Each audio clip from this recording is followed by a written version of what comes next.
en la sociedad contemporánea, en la sociedad que nos ha tocado vivir, pero particularmente en la sociedad en la que ustedes, jóvenes, que es la gran mayoría de asistentes que veo hoy, les está tocando vivir uno de los grandes factores de preocupación, de angustia existencial seguramente para muchos de ustedes es que les genera confianza, porque todo entró en un periodo de sospecha, de duda, de tal manera que es urgente consolidar la fe, la confianza, la esperanza en un proyecto de construcción de país.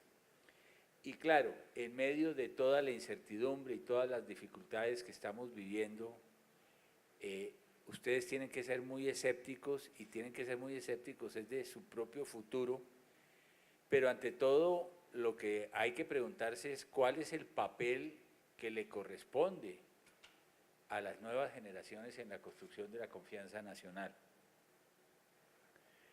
La confianza se construye sobre la fe en el otro, sobre la fe en la sociedad, sobre el crédito que nos debemos unos a otros, sobre el valor de la palabra.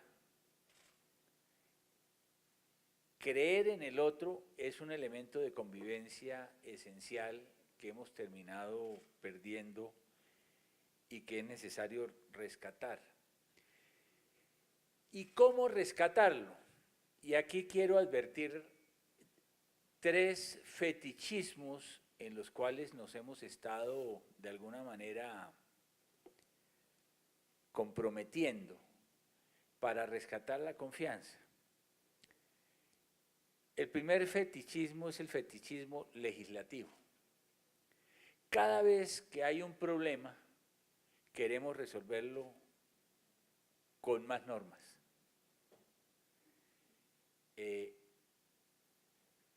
Si hay un problema en la ética pública o en la ética privada, necesitamos normas. Y no estamos pensando qué tiene que hacer la sociedad en reconstruir su tejido moral. Porque para recuperar esa epidermis de la axiología nacional,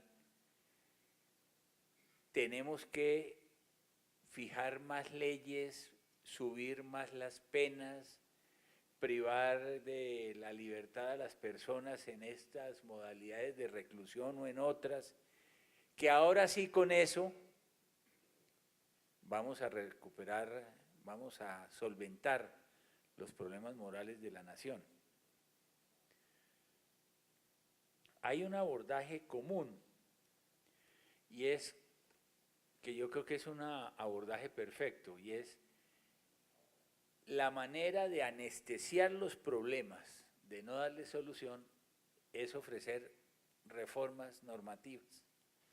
Y se crea una comisión, se va a sacar un proyecto, se va a tramitar un proyecto y eso hace anestesiar el problema pero no resolverlo. Al punto que hemos llegado a un verdadero fenómeno de anomia social. Con tantas normas ya no sabemos cómo darnos a entender ni comprendernos en la vida social. Es lo que los sociólogos, doctor William, llaman la típica anomia. ¿Cómo debo yo comportarme? El problema es, desde una estructura mucho más amplia del deber ser, debo comportarme primero como lo indica la ética y la moral, y como lo indican las leyes, pero el concepto de la ética y de lo moral trasciende del derecho positivo propiamente dicho. Y cuando abordamos estos problemas con el fetichismo legislativo, queremos sobreponer los temas normativos a los temas axiológicos, a los temas de ética o de moral. Y al final todo sigue igual. Para todos tiene que ser una frustración. Toquemos el tema de la corrupción que es tan sensible y en la cual nos estamos debatiendo como sociedad recientemente. El primer gran estatuto anticorrupción lo promoví yo siendo ministro de Justicia en el año de 1995. Se llamó la Ley 190 de 1995. De ahí salió el Estatuto Anticorrupción y salió un decreto que fue muy importante en su época, que era el decreto 2150, en donde se racionalizaron por primera vez los trámites en Colombia. Se quitó la vigencia de las licencias de conducción, porque esa era una fuente de corrupción infinita en las oficinas de tránsito, las inspecciones a los vehículos cada tiempo, que también era una fuente de corrupción, el término de sacar el pasaporte, que debía entre nosotros cada 2 años, había que renovarlo, se desarrolló en un periodo de 10 años. En fin, una cantidad de reformas que se hicieron. Se aumentaron las penas. ¿Y qué tanto ha contribuido todo eso para transformar la vida social y recuperar los valores? En el año 99 se hizo una reforma que se cayó y fue necesario entonces en el año 2011 tramitar otro estatuto anticorrupción que tramitó en su momento el ministro del Interior y de Justicia. Es decir, llevamos 3 estatutos anticorrupción en los últimos 20 años y ahora fuimos convocados a una consulta anticorrupción. Pero en la consulta, tal vez ahí hay un mensaje muy importante. En la medida en que se debatía más la conveniencia de la consulta, los contradictores de la consulta mostraban la inutilidad normativa de la misma. Es decir, muchos de los 7 puntos estaban, ese era el gran debate en que nos movimos, ya eran normas legales, y algunos elementos que no eran nuevos requerían reforma constitucional, de tal suerte que la consulta era inidónea para producir los cambios que se estaban convocando. Y ahí hubo una ruptura entre la sociedad y los glosadores de la consulta, porque la sociedad dijo, bien puede ser que eso esté en las leyes o que sea necesario hacer reformas constitucionales. No nos importa el fetichismo legal, lo que queremos mandar es un mensaje como sociedad frente al fenómeno de corrupción y un mensaje de una relevancia social y política de un tamaño que obtuvo más de o cerca de 12 millones de votos. Entonces, lo primero que quiero decir es, si queremos recuperar la confianza no la recuperamos sacando más normas y más leyes. Segundo, tampoco con un fetichismo moral, y es esa actividad maniquea que divide entre buenos y malos, y dónde están los buenos y dónde están los malos, que son propias de los populismos, de las autocracias, como mecanismo para manipular a una sociedad. Y de alguna manera, pues es una forma de escindir a la propia sociedad entre unos y otros. Es un mecanismo de fractura social. Y justamente si de lo que se trata es de tener una sociedad más incluyente a partir de la confianza, pues hay que avanzar en menos mecanismos que escindan a la sociedad. Y hay también que cuidarse del fetichismo judicial.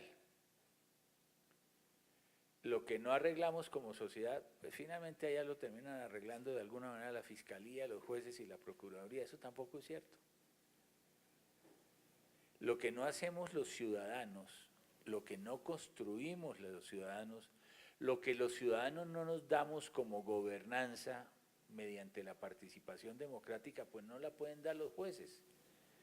Los fiscales, los jueces, los organismos de control andarán merodeando todas las imperfecciones de nuestra sociedad y tratando de establecer responsabilidades. Pero no es cierto que la justicia pueda superar per se los problemas que tenemos. Y les doy un ejemplo. Hoy el gobierno lanzó el nuevo plan de alimentación escolar, que ha sido una de las fuentes mayores de corrupción entre nosotros. Le han quitado el alimento a los niños en edad escolar cuando requieren esos nutrientes para poder llegar a las escuelas y a los colegios, para poder beneficiarse de la educación como la que nosotros tuvimos. Y se las expropian entre contratistas y funcionarios públicos. Y capturamos a unos y a otros. En esto ya nos estamos volviendo viejos. Al mes de haber llegado yo a la fiscalía empezamos a capturar gente por peculados en el PAE, por falsedades, en fin. Y la semana pasada, la semana anterior, estábamos haciendo nuevas capturas en casos muy grandes y uno se pregunta, ¿y es que no aprenden? ¿Es que el poder disuasivo del derecho penal es insuficiente? ¿O es que hemos entrado en una situación sistémica de corrupción en donde ya la corrupción es una forma de vida que forma parte del statu quo de la sociedad y el elemento normativo de represión de las conductas antisociales es insuficiente? Ahí tenemos que hacer un grave llamado porque entonces el derecho penal tampoco sería la respuesta a la falta de confianza que tenemos en nuestra sociedad.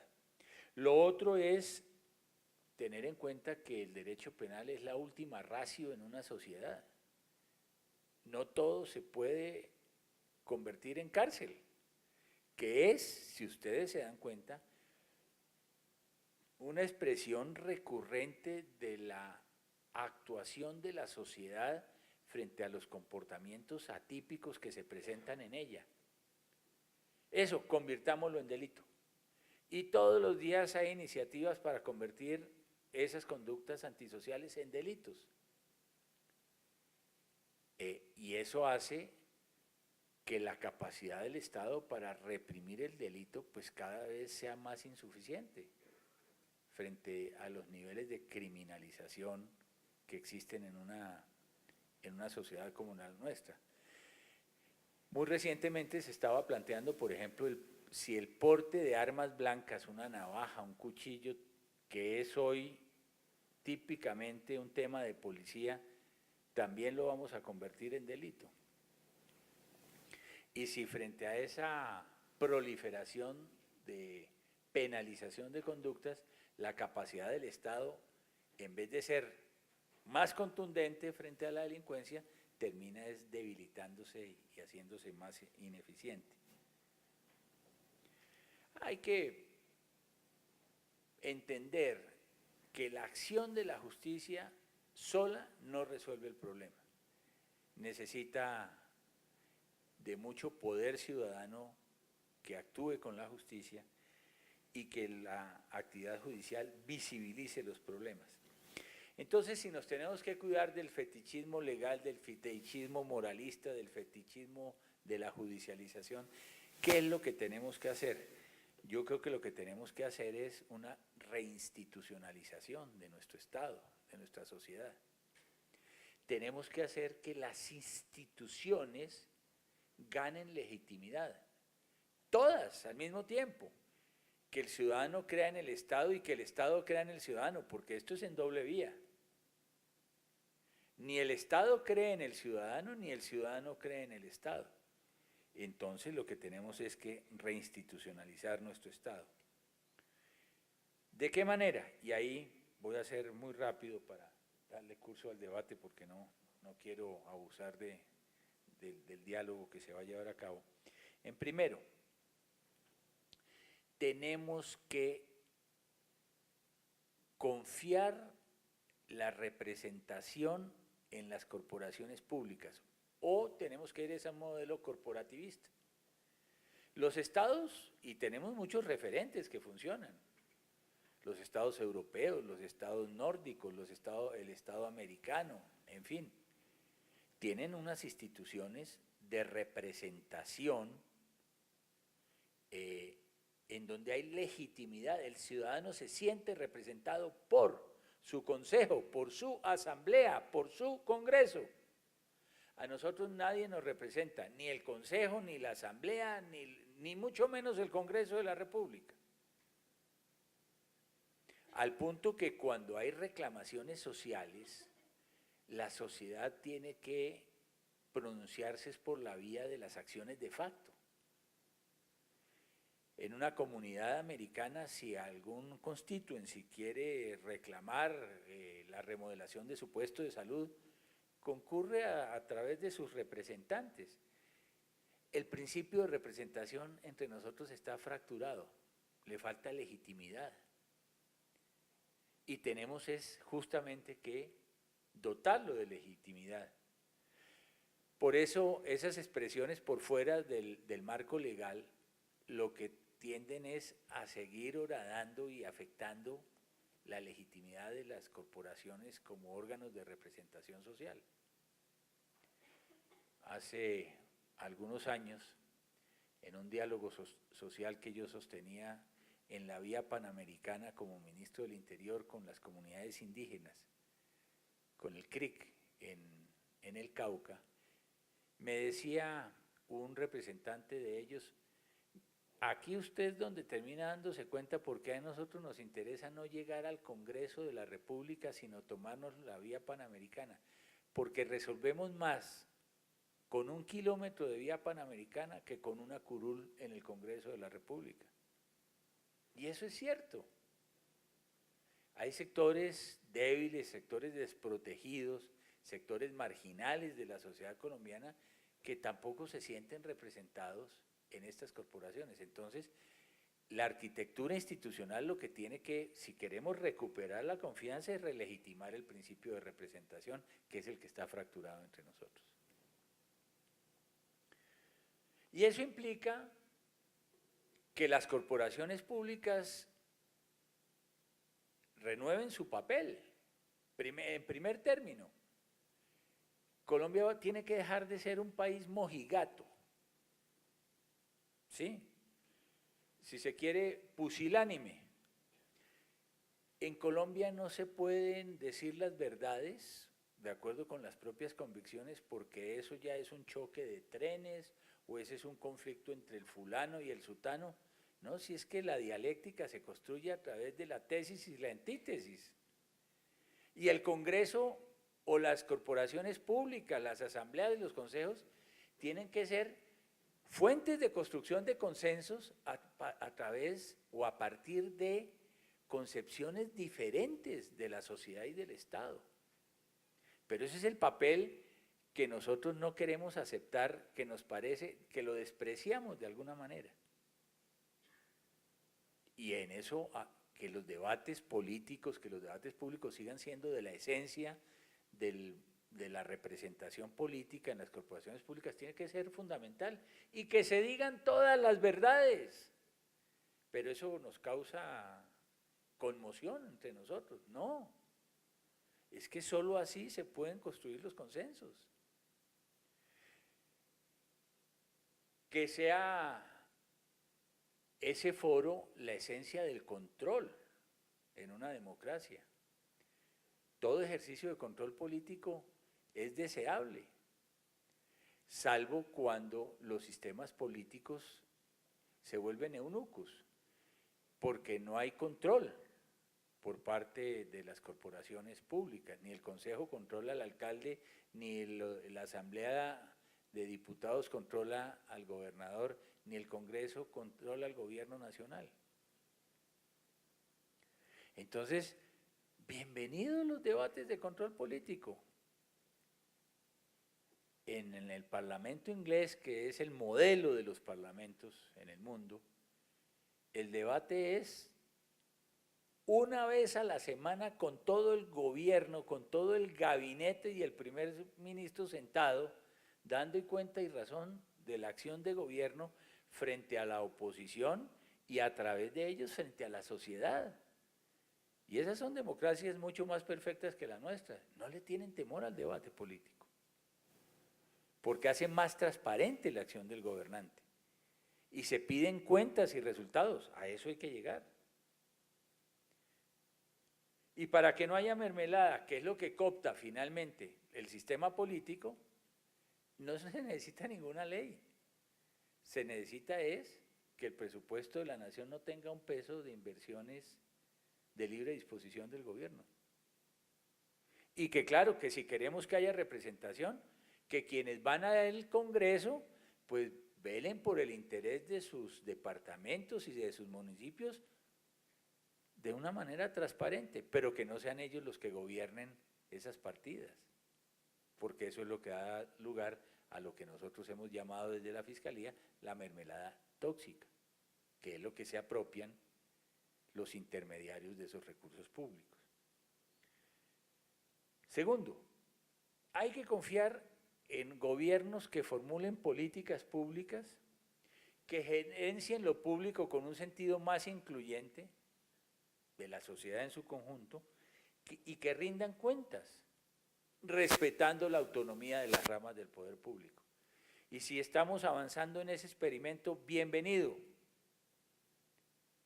Que haya, como se nos ha dicho, un gobierno que quiere dejar libres todas estas expresiones para que empiece a relegitimarse la institucionalidad del Estado.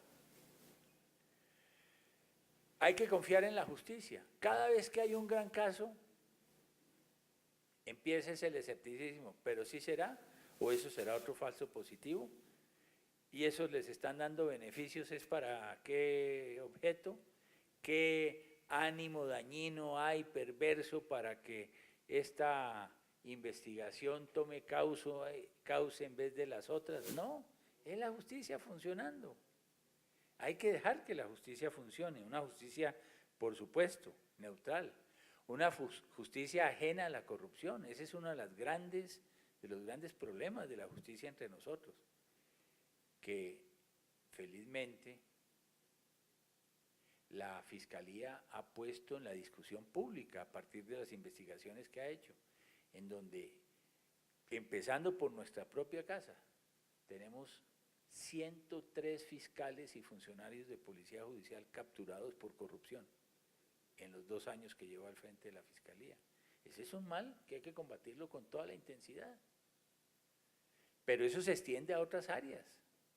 Y obviamente que tenemos que combatirlos como sociedad. Y ganarnos el acatamiento ciudadano. Y que la ciudadanía reclame cuando las personas que tienen que comparecer ante la justicia no asisten ante ella. La Petar de Chía, señor alcalde no fue, o exalcalde, y el contratista no va. Y entonces que hay que decretar las contumacias, y andamos buscando contumacias para que el ciudadano cumpla con su primer deber, que es que cuando la justicia lo llama, tiene que comparecer. Pero esa prédica que forma parte de la confianza que tenemos que ganarnos en las instituciones, no aparece si no hay poder ciudadano detrás haciendo esas exigencias.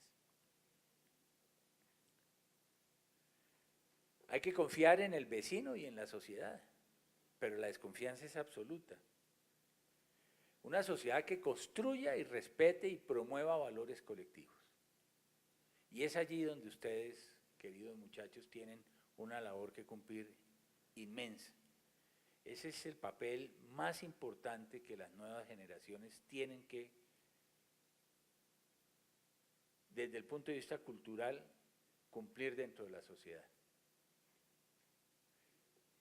En una sociedad donde haya respeto por el otro, donde haya solidaridad por los débiles, por los necesitados, donde se desarrolla una cultura de la legalidad, no un desprecio por la legalidad.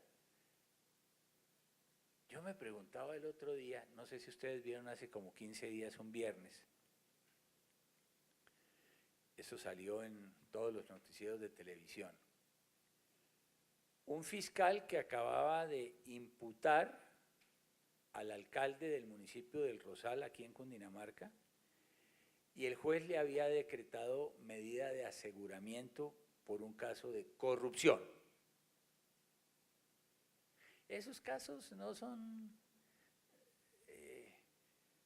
tan relevantes para los medios nacionales, no tienen tanto sexapil. El alcalde del Rosal, Cundinamarca. Pero en una comunidad de 5.000 personas, que el alcalde esté cobrando dineros o que haya incurrido en actos de corrupción para modificar las normas del plan de ordenamiento territorial con el propósito de enriquecerse en detrimento del bien común, eso es muy grave, porque es que en esa célula mínima del municipio, y de esas tenemos 1.100, es donde se está destruyendo la confianza. Por ahí es por donde empieza a descubrirse, a afectarse la confianza. Y por eso es por allá también donde tenemos que actuar las autoridades, para reconstruir la confianza en el tejido institucional. Entonces yo me preguntaba, ¿qué pueden pensar los ciudadanos cuando, y eso salió en la televisión, salía despavorida la fiscal que acababa de imputar al alcalde en un carro blindado que se lo estaban destruyendo los habitantes del municipio por haber llevado a la cárcel a un alcalde presuntamente corrupto? Y el juez agazapado en una oficina pidiendo que alguien fuera a sacarlo de allá porque lo iban a matar. Una horda, una sonada. Esa es la cultura de la legalidad. Los funcionarios que tratan de imponer el orden, de aplicar la ley en un caso, en un microcaso de corrupción. Ese es el microcosmos que no vemos desde Bogotá. ¿Y cuál fue la reacción de la ciudadanía? Yo no leí ningún editorial, no vi ningún consejo gremial, ni ningún gremio del país pronunciándose sobre eso, ninguna facultad de derecho, ningún movimiento universitario. Ese es un problema de un juez y de un fiscal que los apedrearon. No. ¿Ustedes creen que eso pasa en Estados Unidos o en Europa? Así sea en el municipio más desvalido de esas sociedades. Eso no pasa, no ocurre.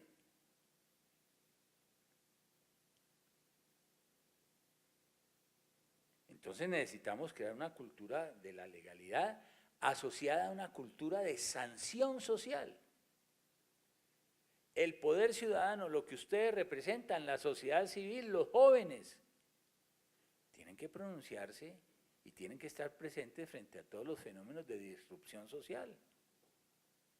Porque la indiferencia es la que nos está haciendo daño. Y eso genera confianza. ¿Cómo no va a causar repudio social este episodio vulgar que hemos visto en los últimos días de las chuzadas?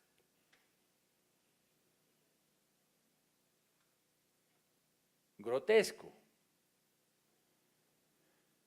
pero con componentes que tienen que llamar mucho la atención de la sociedad. ¿Cómo puede ser posible que una sociedad presuntamente chuce a su sindicato para ver cuál es su estrategia de negociación colectiva? ¿A qué punto está llegando la sociedad colombiana? ¿Eso no merece mucho más que un Twitter? Nuestra indignación no puede quedar en un simple trino. Como sociedad, ¿qué es lo que estamos haciendo? Eso es una expresión de descomposición moral llevada al extremo. ¿Ustedes se imaginan que una empresa europea o americana intercepte a su sindicato para, en medio de una negociación colectiva, establecer su línea de acción en la negociación? Eso no le pasa por la mente a un americano ni a un europeo. Aquí todo nos pasa por la mente. ¿Y qué hemos dicho como estudiantes frente a esos fenómenos? ¿Dónde está el repudio de los gremios como representantes legítimos de la clase empresarial? ¿Dónde está el repudio de la academia, de los opinadores?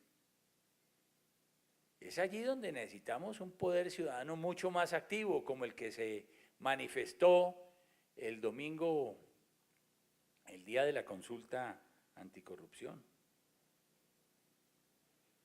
Yo estaba en el exterior y de regreso para venir a cumplir este compromiso. Empecé a mirar que hasta la Madame también está cuestionando a la justicia. Ahora el problema no es la Madame, sino es la justicia. ¿En qué país estamos viviendo? Y ustedes van a Cartagena y todo el mundo da cuenta y razón de lo que allí pasaba, de fenómenos de descomposición, con afectaciones de nuestras niñas y nuestros adolescentes. Y ahora hay una caja de resonancia para que el delincuente sea el que se pronuncie y cuestione a la justicia, pero ¿para dónde vamos? ¿Qué nos está pasando como sociedad?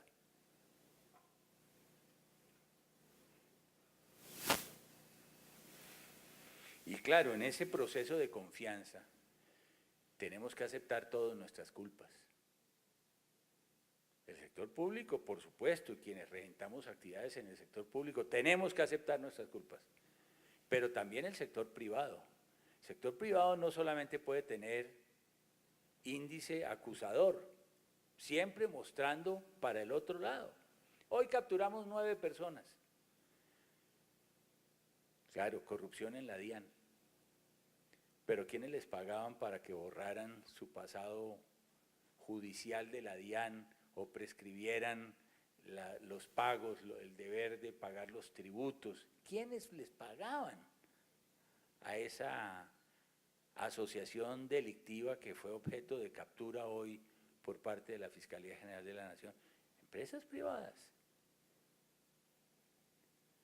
Entonces tenemos que reconocer que este fenómeno que genera desconfianza ha hecho metástasis por igual en uno y en otro sector. Y si queremos crear una nueva confianza nacional, tenemos que hacer un acto de contrición unos y otros para ver qué es lo que está funcionando mal y qué es el factor de descomposición y de relajamiento. Pero claro, todos estos procesos se hacen es con una sociedad viva, actuante, con un poder ciudadano vigilante, crítico, dinámico, interviniente, contestatario, claro que sí. Cuando eso ocurra, estaremos dando seguramente el paso para reconstruir la confianza entre nosotros. Muchas gracias. Me parece que el panel ha estado muy rico en ideas y en concepciones de cómo reconstruir confianza desde todas las perspectivas tan distintas que están aquí representadas en el foro. Quiero tomar la idea de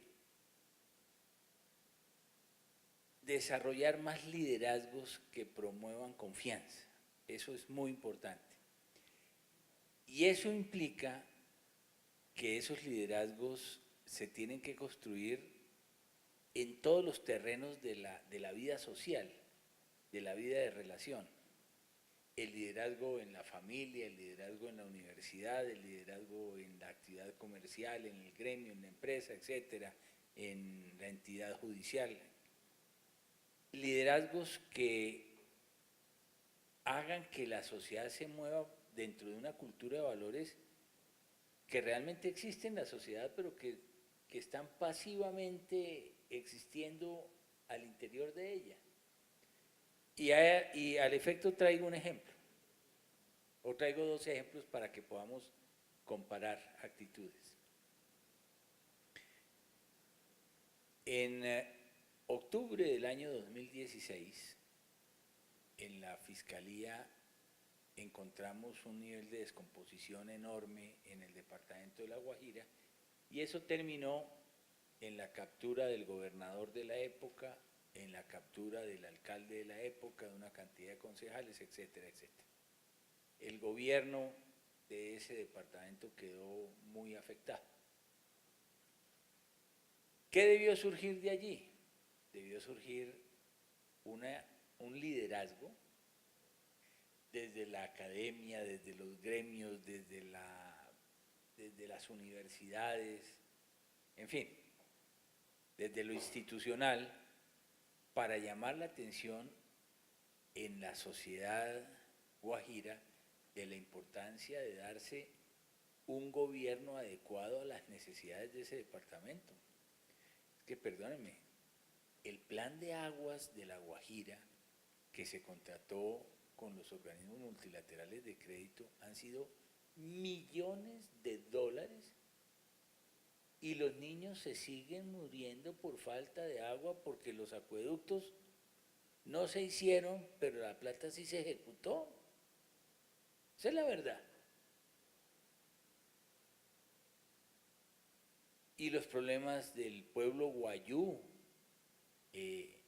todas esas dificultades que ustedes encuentran de salud, lo que ha pasado con las EPS en el departamento, en fin. Entonces, si hubiéramos tenido en ese departamento un liderazgo, la acción de la justicia hubiera sido suficiente, no para meter a la cárcel a 3 o 4 sinvergüenzas, sino para que una sociedad se removiera, se hiciera sentir. Y claro, en diciembre llegaron a una nueva elección de gobernador. Y ese gobernador duró 15 días porque la fiscalía tuvo que iniciarle una nueva imputación y desde mediados de enero del año 2017 a hoy, y vamos a terminar el 2018, La Guajira no tiene gobernador. ¿Qué faltó allí? Liderazgo. Liderazgo ciudadano, liderazgo de eso que yo llamo el poder ciudadano, la sociedad civil, que nace de toda la institucionalidad que tiene nuestra sociedad. Sí, también el temor por lo que ha existido en ese territorio. Pero fíjense ustedes, por oposición a lo que ha pasado con Cartagena. Cartagena debe ser un lindo caso de estudio sociológico de cómo es posible una sociedad frente a fenómenos que la están amenazando a recomponerse y actuar rápidamente. El tema este del abuso sexual de menores, de toda una estructura criminal para hacer de Cartagena un sitio ya caracterizado y reconocido internacionalmente como destino mundial sexual, era el deterioro final de esa ciudad. Lo último que le podía pasar a Cartagena, aparte de que no tiene alcalde, que no tiene vicealcalde, que la contralora está en la cárcel, que de los 19 concejales, 13 están privados de su libertad por la Fiscalía General de la Nación. Lo último que le pueda pasar a Cartagena es que fuera una ciudad de turismo sexual reconocida en el mundo, como puede ser Ámsterdam, como puede ser varias de los, Bangkok en Tailandia, por ejemplo, caracterizadamente una sede de destino sexual. Bueno, actuó la justicia e inmediatamente se dispararon las alarmas y hoy todo el mundo en Cartagena, las fundaciones, lo que queda de institucionalidad pública, todo el mundo movilizado, empezando por trabajo psicosocial con relación a las menores que han sido cooptadas en esta forma de aprovechamiento como mercancía, denunciando la actividad de muchos empresarios que vivían de esta actividad ilícita. Es una sociedad como que a partir de los liderazgos que fueron surgiendo empieza a recomponerse y a ver que sí es posible. Y lo menciono porque la palabra nuestra debiera ser no la desesperanza, sino sí es posible. Cuando uno sale al exterior, es que yo acabo de llegar, llegué muy en la madrugada, vengo muy tocado de oír a la gente hablar de Colombia. El gran especial de la BBC, yo estaba en Inglaterra, de Londres, para este fin de semana, es la débil paz de Colombia. Es el gran especial de 1 hora. Una sociedad que acarició durante 55 años llegar a un proceso de paz y estamos dejando diluir ese sueño colectivo. No puede ser que nos esté pasando esto. Y así lo están registrando ya las grandes centros de información y de pensamiento del mundo. Nosotros seremos el centro en Inglaterra este próximo fin de semana por un especial que tiene la BBC de Londres en la televisión inglesa. Entonces tenemos que recuperar los liderazgos y me hago eco de una iniciativa de Andrés. Tenemos que empezar a mostrar lo positivo porque tenemos una capacidad de autodestrucción que no tiene límites. Y no pienso mal, yo creo que es que hay sectores anarquizantes de la sociedad que quieren que esto finalmente colapse. O sea, la acción de la justicia no es buena, es que lo que es malo es lo que está ocurriendo. No, pero si están funcionando son las instituciones, la Procuraduría, la Contraloría, la Fiscalía, al fin están funcionando, dicen algunos. No, eso lo que demuestra es que todo está corrompido, todo está dañado, que no somos viables como sociedad, como institucionalidad. Entonces, poder utilizar de alguna manera referentes colectivos de que sí hay motivos para la esperanza y para la credibilidad. Porque lo que abundan son las malas noticias, todos los días. Y también estamos llenos de buenas noticias. En eso deberíamos también concentrarnos un poco. Señor fiscal.